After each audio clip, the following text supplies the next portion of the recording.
আসসালামু আলাইকুম রহমতুল্লাহি ওয়া বারাকাতুহু। শুভ দুপুর। তো প্রিয় দর্শক, আমি আপনাদের মাঝে আসলাম একটা কথা বলার জন্য, মূল্যবান একটি কথা। আমার যে কথাটি হচ্ছে যে আল্লাহ তাআলা মানুষকে তিনটি জিনিস দিয়ে রহমত করে, যে একটা হাদিসের কথা এটা।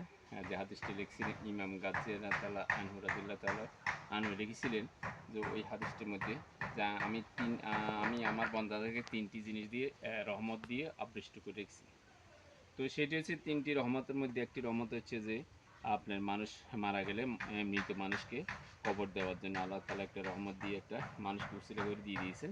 কিন্তু আল্লাহ বলেন, যদি আমি মানুষকে এই রহমতটা না দিতাম, তাহলে প্রত্যেকজনে মানুষ মারা গেলে লাশকে নিয়ে ঘরে বসে কান্নাকাটি করতো, তাহলে আর কাজ কাম সব ক্ষমা দিয়ে এই কাজটা করতে এবং পচা দুর্গন্ধে ঘরে থাকতে পারতো না। তো এই হচ্ছে এক নম্বর একটি রহমত। দ্বিতীয় আরেকটি রহমত আল্লাহ পাক বলেছে, আমি দ্বিতীয় আরেকটি রহমত দিয়ে মানুষকে আবৃষ্ট করেছি। সেটি হচ্ছে যে মানুষের যখন খাদ্যশস্য গুদামজাত করে রেখে, পয়সাওয়ালা বিত্তশাল ব্যক্তিরা যখন খাদ্যশস্য গুদামজাত করে রেখে দাম বেশি বাড়ি বিক্রি করার জন্য, সেহেতু আল্লাহ তাআলা বলছে আমি ওখানে এমন এক প্রকারের দারোয়ান নিযুক্ত করেছি, যে দারোয়ানের কারণে সেখানে পোকাগুলা এক পোকা আমি সৃষ্টি করেছি, যে পোকা প্রত্যেকটা খাদ্যশস্য ফসলকে খেয়ে ফেলে এবং কি নষ্ট করে দেয়। সেজন্য বিত্তবান এবং শিল্পপতিরা খাদ্যশস্য আর গুদামজাত করতে পারে না, কম দামে ছেড়ে দেয়।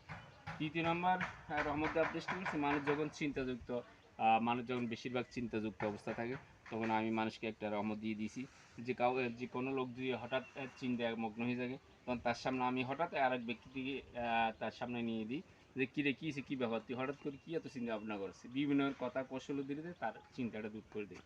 তো বন্ধুরা, আপনারা বুঝতে পারছেন আল্লাহ তাআলা মানুষকে কয়েক প্রকারে আর তিনটি রহমত দিয়ে আবৃষ্ট করে রাখছে। তো আমি ভিডিওটি ভালো লাগলে আমাকে লাইক কমেন্ট শেয়ার দিয়ে সহায়তা করবেন। ধন্যবাদ। আসসালামু আলাইকুম রহমতুল্লাহ।